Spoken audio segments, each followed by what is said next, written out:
안녕하세요, 로빈쌤입니다. 오늘도 우리 함께 잠언 말씀을 묵상해 보도록 하겠습니다. 오늘 함께 묵상해 볼 잠언 말씀은 잠언 18장 1절 말씀입니다. 먼저 우리 함께 이 말씀을 읽어보도록 하겠습니다. 어떤 사람은 소원으로 말미암아 자신을 분리하고 모든 지혜를 구하며 그것과 상관하느니라. 네, 오늘도 귀한 하루를 시작하게 해주신 주님께 감사합니다. 오늘도 살아계신 하나님께서 우리에게 말씀해 주시기 원합니다. 오늘부터는 잠언 18장 말씀을 살펴볼 것입니다. 먼저 1절 말씀부터 보시겠습니다. 아주 귀한 말씀이 등장하고 있습니다. 어떤 사람은 소원으로 말미암아 자신을 분리하고 모든 지혜를 구하며 그것과 상관한다고 말씀하고 있습니다. 사람을 분리하고 구별하는 것은 무엇이냐? 바로 소원이라고 하는 것입니다. 사람은 어떤 소원을 가졌느냐에 따라 달라질 수 있습니다. 얼마나 잘생겼느냐, 얼마나 키가 컸느냐, 얼마나 부잣집에서 태어났느냐, 얼마나 재능이 뛰어난가 하는 것이 그 사람을 구별시키는 것이 아니라 그가 어떤 소원을 가졌느냐 하는 것이 그를 구별시킨다는 것입니다. 축구를 예로 들어보겠습니다. 리오넬 메시라고 하는 선수는 키가 너무 작아서 운동선수로는 적합하지가 않았다고 합니다. 성장판에 문제가 있어서 키가 더 이상 자라지 않는 것입니다. 그러나 그의 꿈은 세계 최고의 축구선수가 되는 것이었습니다. 그는 키가 작은 대신 빠른 발로 승부를 보아야겠다고 생각하고 자신의 장점을 끊임없이 발전시켰습니다. 그리고 그 결과 세계에서 가장 뛰어난 선수가 되었습니다. 우리나라의 박지성 선수는 평발이었습니다. 평발은 조금만 뛰어도 발바닥이 아프다고 합니다. 그러나 그는 2개의 심장이라는 별명을 가지고 경기장에서 가장 많이 뛰는 선수가 되었습니다. 평발이 아닌 선수도 그렇게 뛰기가 힘든데 어떻게 그럴 수가 있었을까요? 그의 소원이 그를 구별시켰습니다. 오늘 여러분의 소원은 무엇입니까? 여러분이 무엇을 잘하고 못하느냐를 묻는 것이 아닙니다. 여러분의 가정 형편을 묻는 것도 아니고 지금까지 어떻게 해왔는지를 묻는 것도 아닙니다. 오늘 여러분의 소원은 무엇입니까? 선생님의 소원은 나중에 하나님 앞에 가서 섰을 때 잘했다고 칭찬을 받는 것입니다. 선생님은 여러분 또래인 16살 이후부터 그러한 소원을 가지고 살아왔습니다.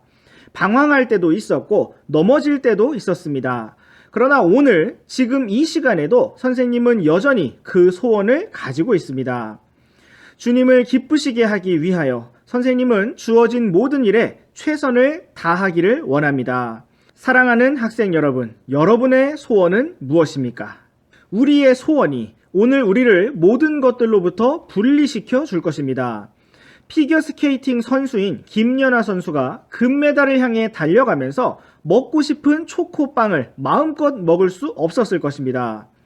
역도 선수인 장미란 선수가 세계 신기록을 향해 달려가면서 쉬고 싶은 만큼 마음대로 쉴 수는 없었을 것입니다. 그들은 어떻게 그러한 어려운 싸움을 이겨낼 수 있었습니까? 그들의 소원이 그만큼 간절했기 때문입니다. 이처럼 오늘 우리의 소원이 무엇인가 하는 사실이 오늘의 우리를, 미래의 우리를 만들어 줄 것입니다.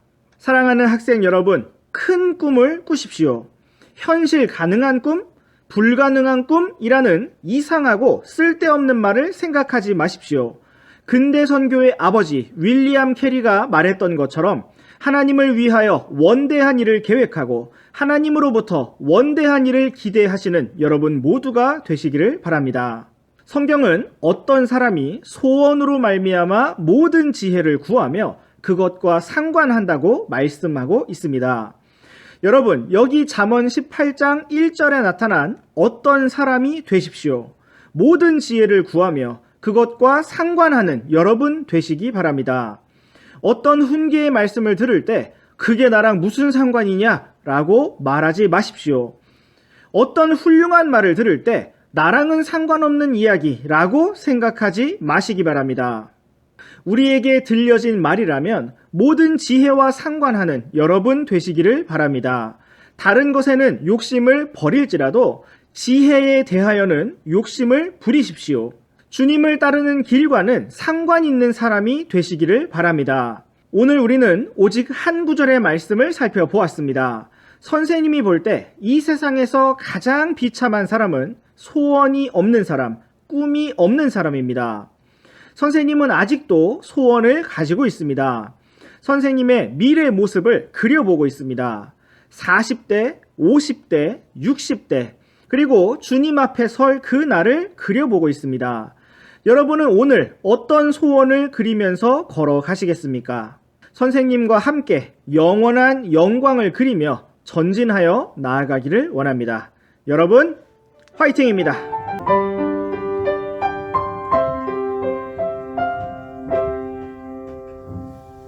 안녕하세요, 로빈쌤입니다. 오늘도 우리와 함께 잠언 말씀을 묵상해 보도록 하겠습니다. 오늘 함께 묵상해 볼 잠언 말씀은 잠언 18장 2절부터 4절까지 말씀입니다. 먼저 우리와 함께 이 말씀을 읽어보도록 하겠습니다. 어리석은 자는 명철을 기뻐하지 아니하며 자기 마음을 드러내기를 기뻐하느니라. 사악한 자가 이를 때에는 멸시도 오며 부끄러운 것과 함께 치욕도 오느니라. 사람의 입의 말들은 깊은 물과 같고 지혜의 원천은 흐르는 시내와 같으니라. 네, 오늘도 우리의 생명을 연장하여 주신 주님께 감사합니다. 주님의 말씀을 통해 우리의 마음이 새롭게 되기를 원합니다. 잠언 18장 2절 말씀부터 살펴보시겠습니다. 어리석은 자는 명철을 기뻐하지 아니하며 자기 마음을 드러내는 것을 기뻐한다고 말씀하고 있습니다. 어리석은 자의 특징은 명철의 말씀을 듣지 않고 자기 마음대로 말한다는 것입니다. 배움을 기뻐하지 않고 그냥 자기가 말하는 것을 기뻐한다는 것입니다. 사랑하는 학생 여러분, 오늘 여러분의 기쁨은 무엇입니까? 우리가 친구들을 만나고 모일 때마다 무엇이 기쁘고 즐거우십니까? 함께 모여 하나님의 말씀을 듣고 배우는 시간이 얼마나 기쁘고 즐거우십니까? 단지 내 마음속에 무엇이 있는지를 말하면서 축구가 있든지 웹툰이 있든지 스마트폰 게임이 있든지 며칠 전에 본 영화가 있든지 그저 내 마음속에 있는 것을 말하는 것이 기쁘고 즐거우십니까? 만약 우리가 모든 어리석음을 내어버리고 명철한 자가 되기를 원한다면 우리는 지금 이 순간 하나님의 말씀에 귀를 기울여야 합니다. 생활 중에 나의 마음속에서 친히 말씀하시는 하나님의 음성에 귀를 기울이기 원합니다. 3절 말씀도 보시겠습니다. 사악한 자가 이를 때에는 멸시도 오며 부끄러운 것과 함께 치욕도 온다고 말씀하고 있습니다. 사악한 자와 늘 함께 다니는 것이 있다면 그것은 바로 멸시와 부끄러움과 치욕입니다. 우리가 사악한 자라면 우리는 이런 것들을 결코 피할 수 없습니다. 또한 우리가 사악한 자와 어울리는 자라면 우리는 이러한 것들을 결코 피할 수 없습니다. 사악한 자라는 것은 하나님의 말씀을 듣지 아니하며 자기 멋대로 살아가는 사람입니다. 하나님의 말씀을 알고도 고의적으로 거역하는 사람입니다. 우리가 이러한 사람이 된다면, 이러한 사람과 친구가 되어 어울린다면 우리에게는 멸시와 부끄러움과 치욕이 올 수밖에 없습니다. 사악한 자와 함께 있으면서 칭찬과 영광을 얻기 원한다면 그것만큼 어리석은 일도 없을 것입니다. 우리에게 사악한 자 외에 어울릴 친구가 없다면 차라리 외로운 것이 낫습니다. 우리가 원하는 것은 주님 앞에 섰을 때 칭찬을 듣는 것이지 치욕을 당하는 것이 아닙니다. 우리 자신이 또한 주변의 사람들에게 부끄러움을 주는 것이 아니라 영광과 존귀를 줄 수 있는 사람들이 되기를 원합니다. 4절 말씀도 보시겠습니다. 사람의 입의 말들은 깊은 물과 같고 지혜의 원천은 흐르는 시내와 같다고 말씀하고 있습니다. 우리는 성경에서 하나님의 말씀이 물과 같고 또 성령님께서 물과 같다는 말씀을 볼 수가 있습니다. 우리 함께 에베소서 5장 26절을 보시겠습니다. 이것은 그분께서 말씀을 통해 물로 씻음으로 교회를 거룩히 구별하고 정결하게 하려 하심이요.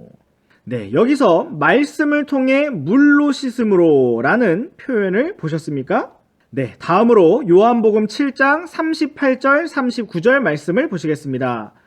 나를 믿는 자는 성경 기록이 말한 것 같이 그의 배에서 생수의 강들이 흘러나오리라 하시니라. 그러나 이것은 그분께서 자기를 믿는 자들이 받을 성령을 가리켜 말씀하신 것이더라. 예수님께서 아직 영광을 받지 아니하셨으므로 아직 성령님께서 주어지지 아니하였더라. 여기에서 우리는 또한 성령님께서 생수의 강들이시라고 표현하신 예수님의 말씀을 볼 수가 있습니다. 다시 잠언 말씀으로 돌아오시겠습니다. 잠언 18장 4절입니다. 성경은 지혜의 원천은 흐르는 시내와 같고 사람의 입의 말들은 깊은 물과 같다고 말씀하고 있습니다. 이것은 우리의 말이 하나님의 말씀으로부터 그리고 성령님으로부터 나와야 한다는 것을 말씀하시는 것입니다. 우리가 아무리 논리적으로 상황적으로 바른 말을 할지라도 우리의 말은 말씀의 물과 같고 성령님 같아야 하는 것입니다. 참으로 주님께서 우리의 영을 붙들어 주시고 또한 우리의 입을 붙들어 주시기를 원합니다. 오늘 우리가 그렇게 생수의 강들을 흘려보내는 말들을 할 수 있기를 원하고 이러한 마음과 입의 말들을 배워나가며 성장하는 매일 매순간의 삶이 되기를 원합니다.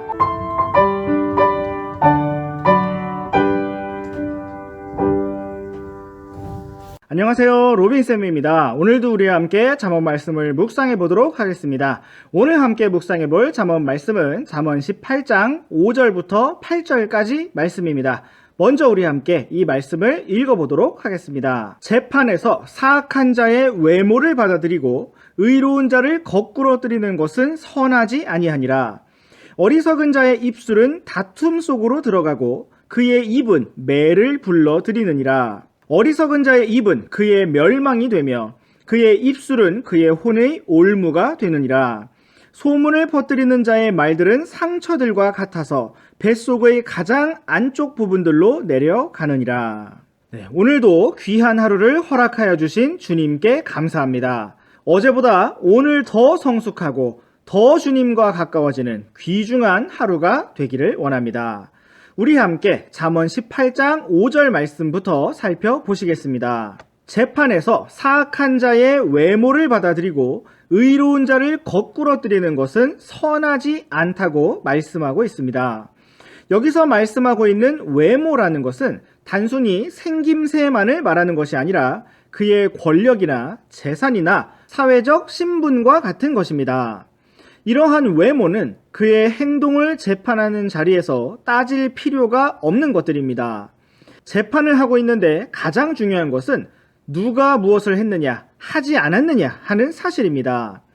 그러나 이 세상 재판에서는 사악한 자의 외모를 받아들이고 의로운 자를 거꾸로 뜨리는 악한 일들이 자주 일어납니다.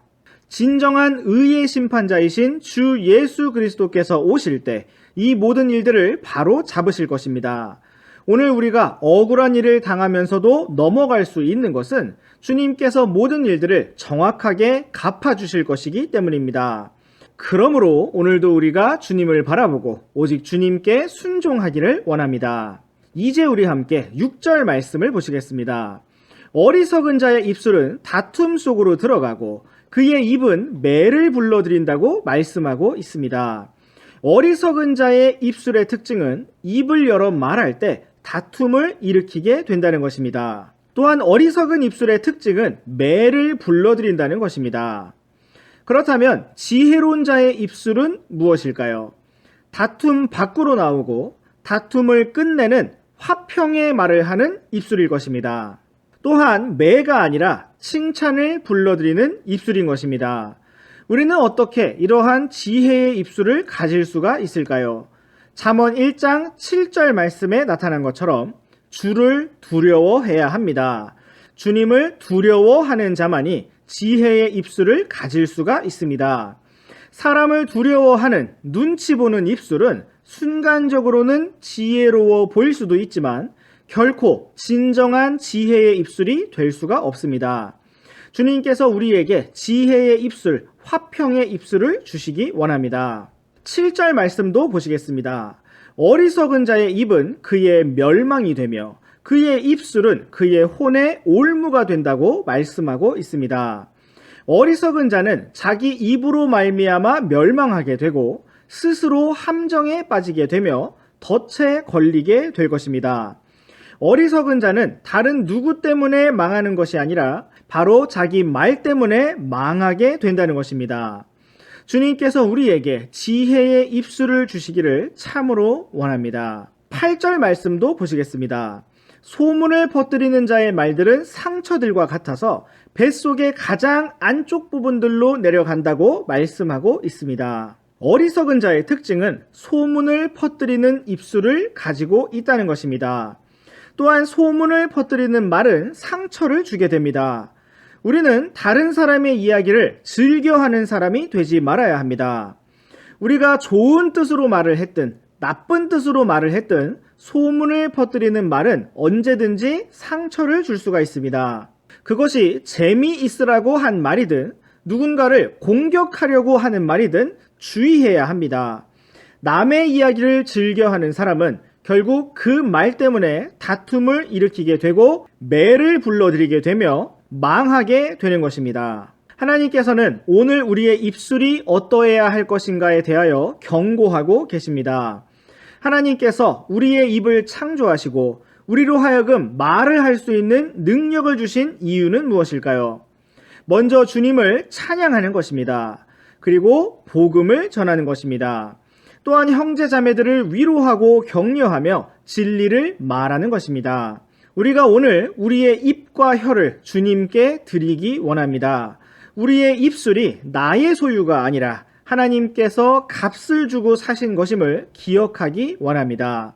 주님께서 주신 주님의 것인 우리의 입으로 부모님께, 선생님께, 친구들에게 기쁨과 격려와 위로를 줄 수 있기를 원합니다. 우리가 입을 열 때 다툼이 아니라 화평이, 매가 아니라 칭찬이, 소문을 퍼뜨리는 상처가 아니라 용기와 힘을 줄 수 있는 아름다운 말들이 나올 수 있기를 원합니다.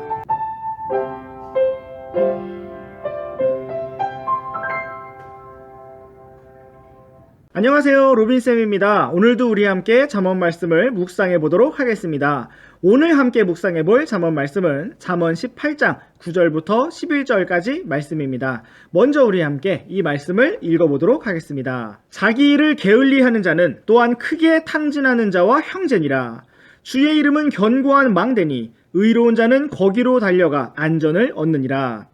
부자의 재물은 그의 견고한 도시니 그의 생각에 높은 성벽 같으니라. 오늘도 주님의 귀한 말씀을 함께 살펴보기 원합니다. 먼저 9절 말씀부터 살펴보시겠습니다. 자기 일을 게을리하는 자는 또한 크게 탕진하는 자와 형제라고 말씀하고 있습니다. 여기서 우리는 두 사람을 볼 수가 있는데 바로 자기 일을 게을리하는 사람과 크게 탕진하는 사람입니다.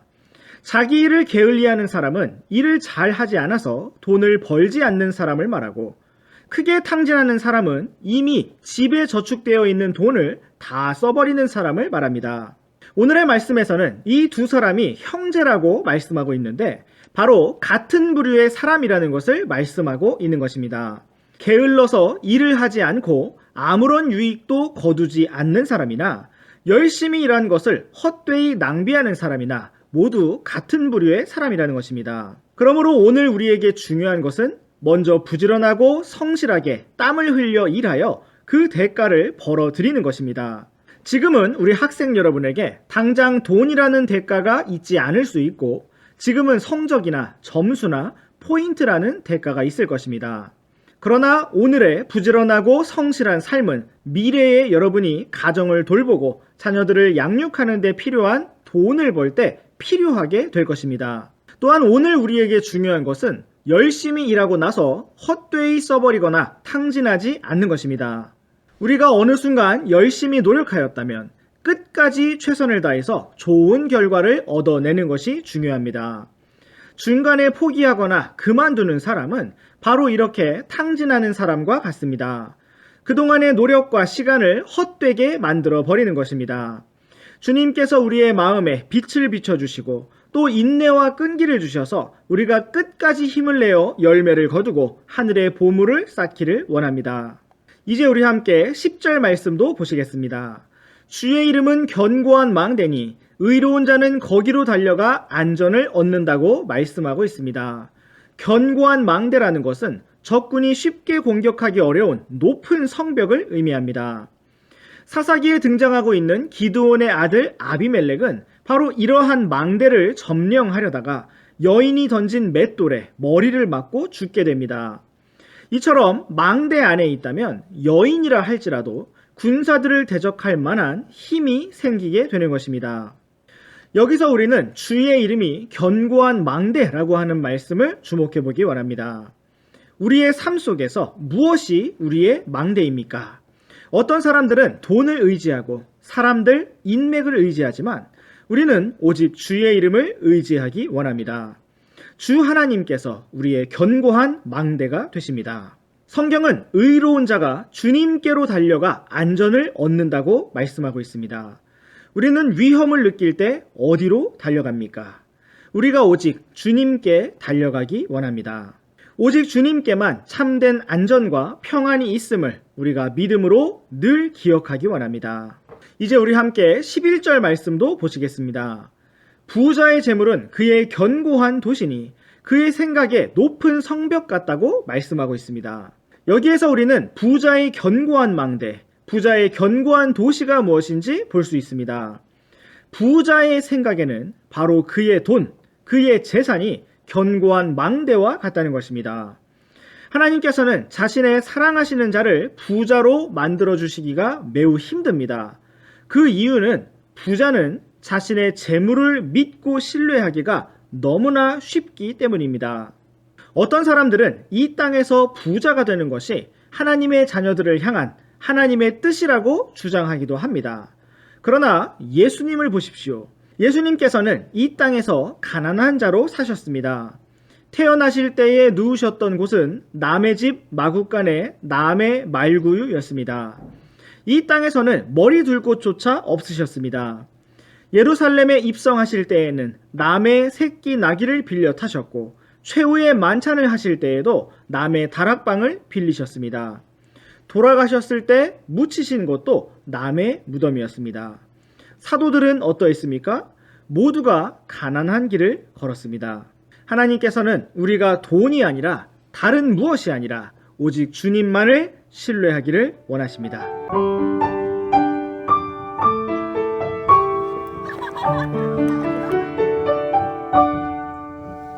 안녕하세요, 로빈쌤입니다. 오늘도 우리 함께 잠언 말씀을 묵상해 보도록 하겠습니다. 오늘 함께 묵상해 볼 잠언 말씀은 잠언 18장 12절부터 14절까지 말씀입니다. 먼저 우리 함께 이 말씀을 읽어보도록 하겠습니다. 멸망에 앞서 사람의 마음에 거만이 있고 명예에 앞서 겸손이 있느니라. 문제를 듣기도 전에 대답하는 자에게는 그것이 어리석음이요 수치니라. 사람의 영이 그의 병약함을 지탱하려니와 상처 입은 영은 누가 감당하리요. 우리의 자격 여부와 상관없이 우리를 신실하게 사랑하여 주시고 긍휼을 베풀어 주시는 주님께 감사합니다. 오늘도 귀한 주님의 말씀을 12절부터 살펴보도록 하겠습니다. 12절 말씀에서는 멸망에 앞서 사람의 마음에 거만이 있고 명예에 앞서 겸손이 있다고 말씀하고 있습니다.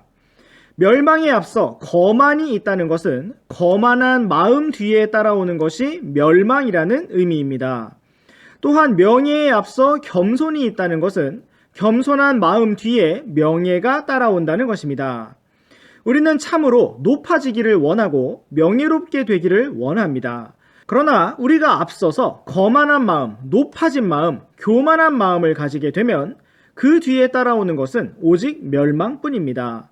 그러나 우리가 먼저 우리 자신을 낮추고 겸손하게 된다면 하나님께서 자신의 때에 우리를 높여주시고 명예롭게 해주실 것입니다. 우리가 참으로 영광을 원한다면 우리는 먼저 이 땅에서 예수님과 같이 낮아지고 낮아지는 십자가의 길을 걸어야 합니다.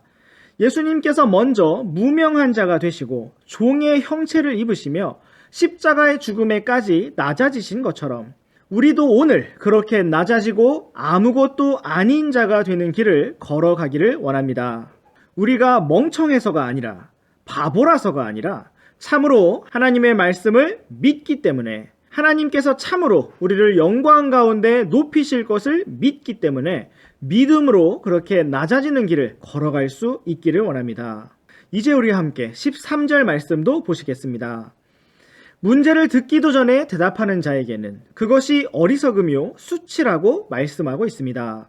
선생님도 이러한 실수를 자주 반복한 적이 있습니다. 문제를 다 듣기도 전에 내가 이미 문제를 이해하였으며 말하는 사람의 의도까지 파악했다고 생각하면서 상대방의 말을 가로막고 내가 하고 싶은 말을 하게 되었던 것입니다.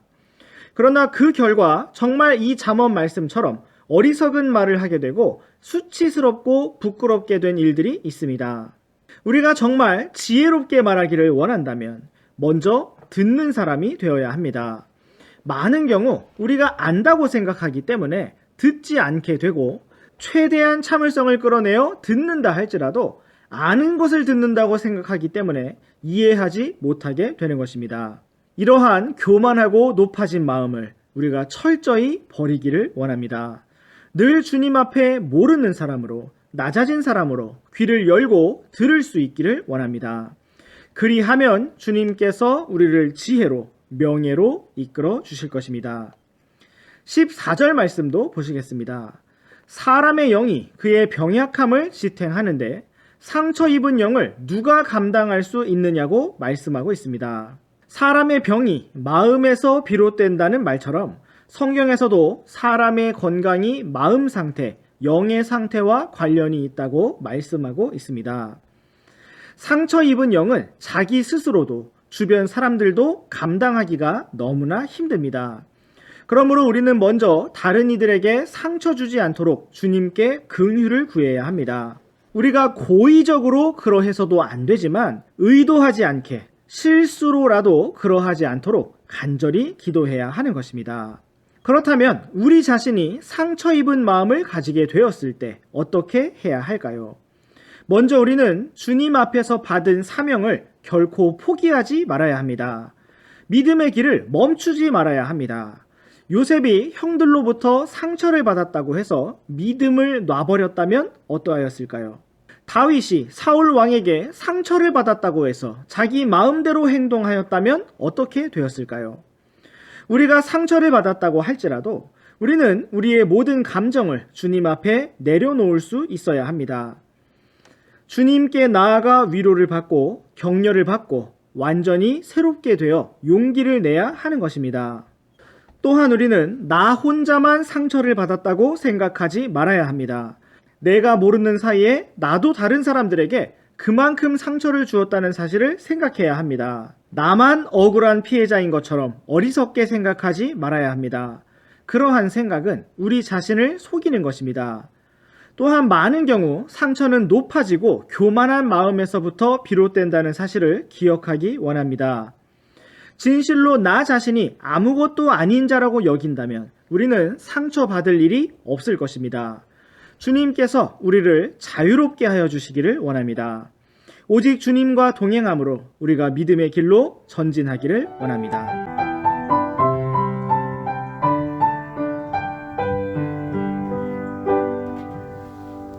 안녕하세요, 로빈쌤입니다. 오늘도 우리 함께 잠언 말씀을 묵상해 보도록 하겠습니다. 오늘 함께 묵상해 볼 잠언 말씀은 잠언 18장 15절부터 17절까지 말씀입니다. 먼저 우리 함께 이 말씀을 읽어보도록 하겠습니다. 분별 있는 자의 마음은 지식을 얻고 지혜로운 자의 귀는 지식을 구하느니라. 사람의 선물은 그를 위해 길을 내며 또 위대한 자들 앞으로 그를 인도하느니라. 자기 사정을 먼저 말하는 자가 옳은 것 같으나 그의 이웃이 와서 그를 자세히 살피느니라. 네, 오늘도 귀한 하루를 주신 주님께 감사합니다. 우리 함께 잠언 18장 15절 말씀부터 살펴보도록 하겠습니다. 분별 있는 자의 마음은 지식을 얻고 지혜로운 자의 귀는 지식을 구한다고 말씀하고 있습니다. 여기서 우리는 또다시 한번 지혜와 지식이 머리가 아니라 마음에 연결되고 있음을 볼 수가 있습니다. 어떤 사람이 지식을 얻느냐 하면 IQ가 높고 머리가 좋은 사람이 아니라 분별 있는 자의 마음이 지식을 얻는다는 것입니다. 분별 있는 자라는 것은 하나님의 말씀에 따라 자신의 모든 말과 행동과 길을 판단하는 사람을 말합니다. 또한 자신의 길을 판단할 뿐만 아니라 하나님의 말씀에 따라 잘못된 것이 있다면 바로 잡고 의의 길로, 올바른 길로 가는 사람인 것입니다. 이러한 사람이 지식을 얻게 될 것입니다. 또한 지혜로운 자의 귀는 지식을 구한다고 말씀하고 있습니다. 우리가 만약 스스로 생각하기에 나는 너무 지혜롭고 천재여서 더 이상 배울 것이 없다라고 생각한다면 우리는 어리석은 자입니다. 그런데 우리가 만약 지혜로운 자의 귀를 가졌다면 우리는 늘 배움을 구하고 지식을 구하게 될 것입니다. 하나님의 말씀에 대하여 또한 다양한 많은 주제들에 대하여 언제나 배우기를 원하게 되는 것입니다. 오늘 우리가 구하는 것은 무엇입니까? 지식입니까? 아니면 단순한 재미와 즐거움입니까? 아니면 맛있는 먹을 것입니까? 우리가 오늘의 잠언 말씀과 같이 지혜로운 자의 귀를 가지고 분별 있는 자의 마음을 가지고 지식을 구하기 원합니다. 그 무엇보다 하나님의 말씀과 우리의 주이신 예수 그리스도를 아는 지식을 사모하기를 원합니다. 또 우리 함께 16절 말씀을 보시겠습니다. 사람의 선물은 그를 위해 길을 내며 또 위대한 자들 앞으로 그를 인도한다고 말씀하고 있습니다. 우리는 앞에서도 비슷한 말씀을 살펴보았습니다. 바로 잠언 17장 8절 말씀에서 보았습니다. 한번 보실까요? 선물은 그것을 가진 자의 눈에 보석 같은즉 그것이 어디로 향하든지 형통하게 하느니라. 네, 이 말씀처럼 선물은 아주 좋은 효과를 가지고 있습니다. 우리가 지금 읽은 잠언 18장 16절 말씀에서도 선물이 길을 내고 위대한 자들 앞으로 인도한다고 말씀하고 있습니다. 우리가 다시 한번 강조해야 할 것은 여기서 말씀하고 있는 선물이 대가를 바라고 은밀하고 거짓되게 주는 뇌물이 아니라는 것입니다. 여기서 말하는 선물은 먼저 관심을 가지고 사랑하며 베푸는 따뜻한 마음을 말씀하고 있는 것입니다. 우리가 먼저 주는 자가 되고 베풀고 사랑하는 자가 되면 하나님께서는 우리를 복된 길로 이끄실 것이라는 진리를 말씀하고 있는 것입니다. 자기 것을 욕심내고 움켜쥐는 자가 좋은 길을 가는 것이 아니라 먼저 베풀고 사랑하는 자가 좋은 길로 인도를 받게 될 것입니다. 오늘 우리의 관심이 이기적으로 나 자신이 아니라 우리 가족들, 주변의 친구들, 또 형제자매들에게 더욱더 확장되기를 원합니다. 마지막으로 17절 말씀을 보시겠습니다. 자기 사정을 먼저 말하는 자가 옳은 것 같으나 그의 이웃이 와서 그를 자세히 살핀다고 말씀하고 있습니다. 우리는 무엇인가 억울한 일이 있을 때 자기 사정을 먼저 사람들에게 알리려고 합니다. 내가 재빨리 움직여서 상대방보다 먼저 나의 억울함을 이야기하고 내가 얼마나 불쌍한 피해자인가를 말해서 사람들을 나의 편으로 만들면 승리할 것이라고 생각하는 것입니다. 그러나 성경은 이웃이 와서 자세히 살핀다고 말씀하고 있습니다. 처음에는 주변 사람들이 속을 수도 있습니다.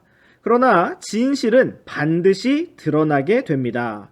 우리의 이웃은 무조건 내 말을 듣고 내 편을 들어주지 않고 어떤 상황인지 객관적으로 자세히 살펴보게 된다는 것입니다.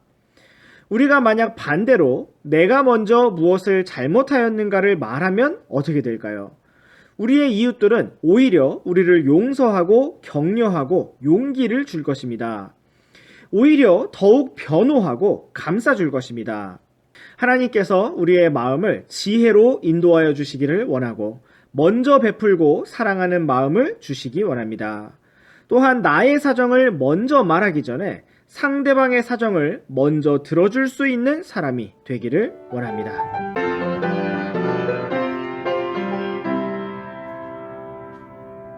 안녕하세요, 로빈쌤입니다. 오늘도 우리 함께 잠언 말씀을 묵상해 보도록 하겠습니다. 오늘 함께 묵상해 볼 잠언 말씀은 잠언 18장 18절부터 21절까지 말씀입니다. 먼저 우리 함께 이 말씀을 읽어보도록 하겠습니다. 제비 뽑는 것은 다툼을 그치게 하며 힘센 자들 사이에서 나누느니라.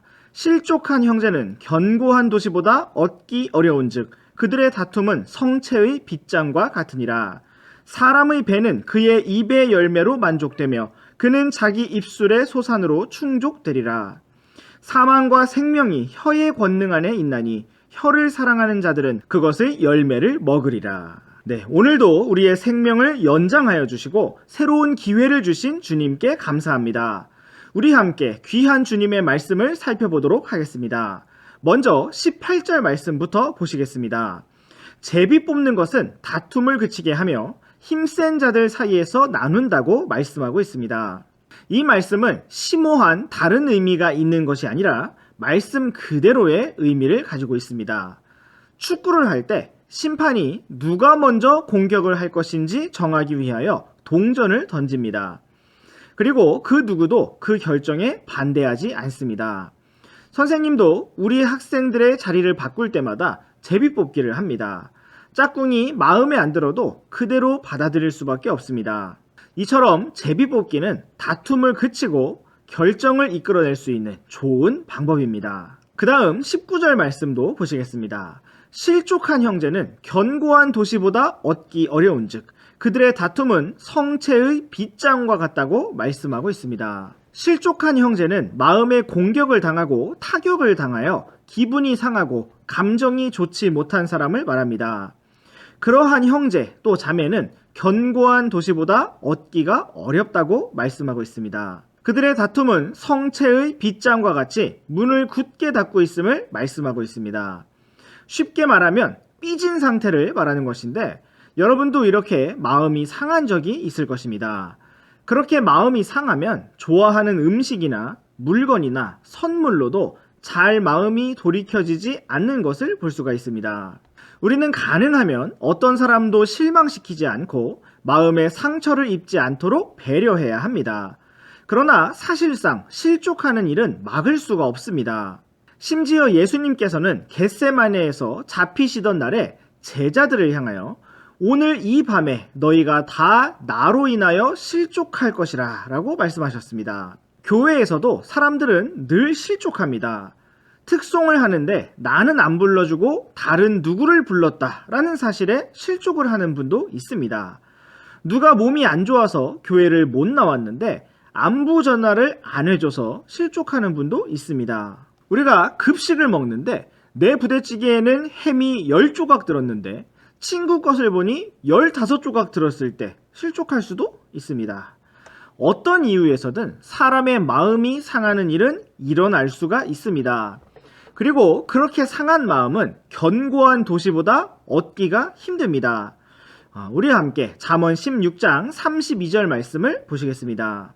분노하기를 더디하는 자는 용사보다 낫고 자기 영을 다스리는 자는 도시를 취하는 자보다 나으니라. 네, 누가 견고한 도시와 같은 실족한 형제의 마음을 열 수가 있을까요?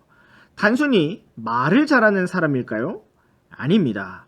성경은 분노하기를 더디하고 자기 영을 다스리는 자라고 말씀하고 있습니다.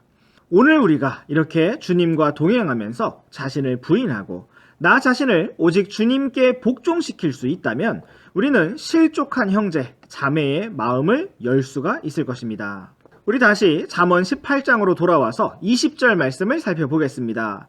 사람의 배는 그의 입의 열매로 만족되며 그는 자기 입술의 소산으로 충족되리라고 말씀하고 있습니다. 또한 21절에서도 비슷한 것을 말씀하고 있습니다. 사망과 생명이 혀의 권능 안에 있으므로 혀를 사랑하는 자들은 그것의 열매를 먹을 것이라고 말씀하고 있는 것입니다. 이것은 사람이 무엇을 말하든지 그 말에 대한 결과를 받게 된다는 의미입니다. 우리나라 말에도 말이 씨가 된다는 말이 있습니다. 말이 씨가 된다는 것은 어떠한 말이 어떠한 결과를 가져온다는 것입니다.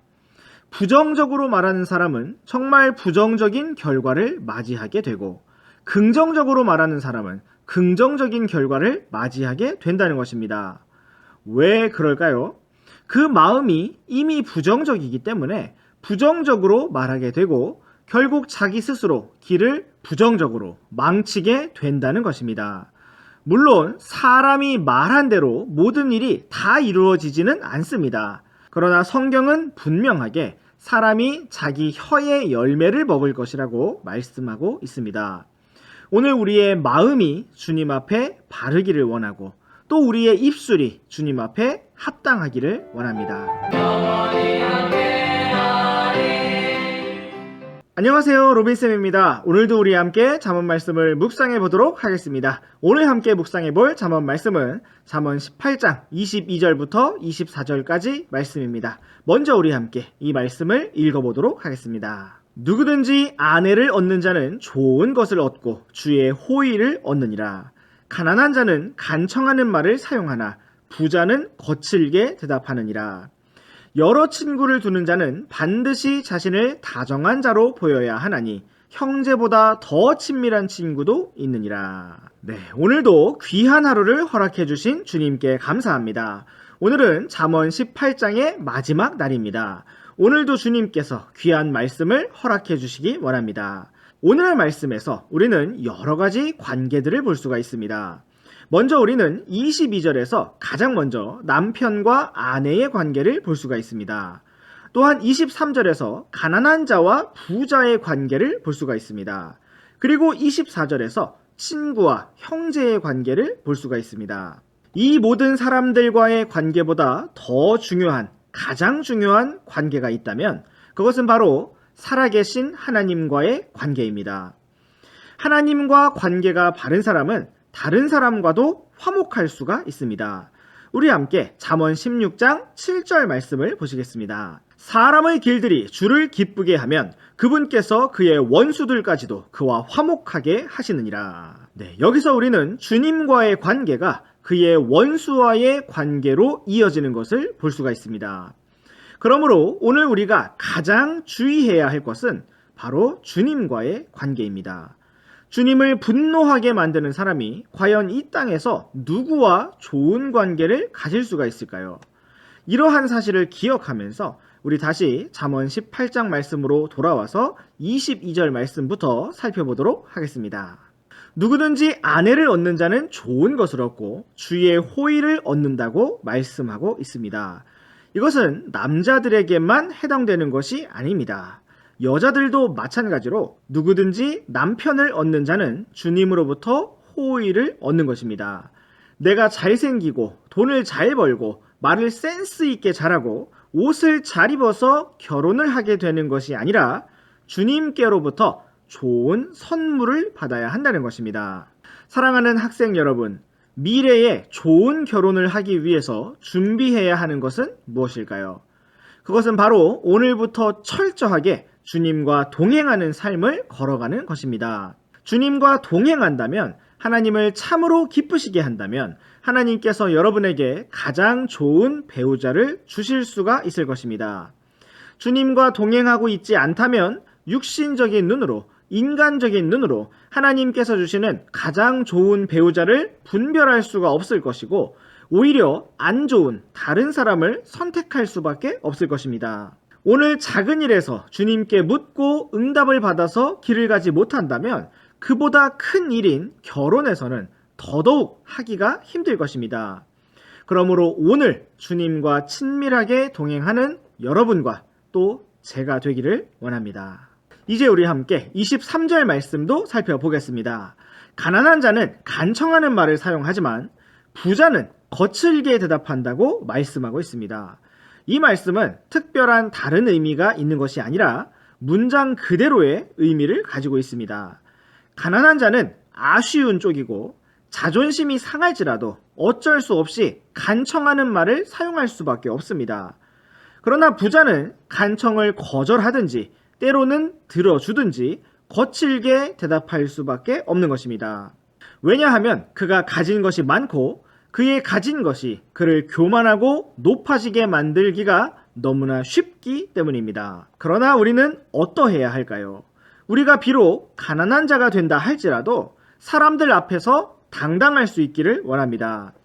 주님 앞에서는 간청할지라도 사람들 앞에서는 오히려 주님을 의지하며 당당하기를 원합니다. 반대로 우리가 부자가 된다 할지라도 사람들 앞에서 겸손할 수 있기를 원합니다. 돈 좀 있다고 사람들 앞에서 거만하고 거칠게 말하는 것이 아니라 예수님께서 낮아지신 것처럼 우리가 모든 사람을 존중하고 존경하는 가운데 겸손하고 부드럽게 말할 수 있기를 원합니다. 마지막으로 24절 말씀도 보시겠습니다. 여러 친구를 두는 자는 반드시 자신을 다정한 자로 보여야 한다고 말씀하고 있습니다. 형제보다 더 친밀한 친구도 있다고 말씀하고 있습니다. 대표적으로 우리는 예수님을 생각할 수 있습니다. 이 세상에 예수님과 같은 친구는 없습니다. 우리가 오늘 누군가의 친구가 되어야 한다면 예수님 같은 진실한 사랑의 친구가 되기를 원합니다. 다윗과 요나단 같은 다정하고 진실한 친구가 되기를 원합니다. 가장 먼저 우리가 하나님과 올바른 관계 속에서 동행하기를 원합니다. 또한 우리에게 주신 모든 사람들과 화평하고 진실하게 사랑하고 섬기는 관계가 되기를 원합니다. 네, 오늘의 잠언 묵상은 여기까지입니다. 우리 다음 시간에도 계속해서 잠언 말씀 묵상해 보도록 하겠습니다. 그럼 안녕!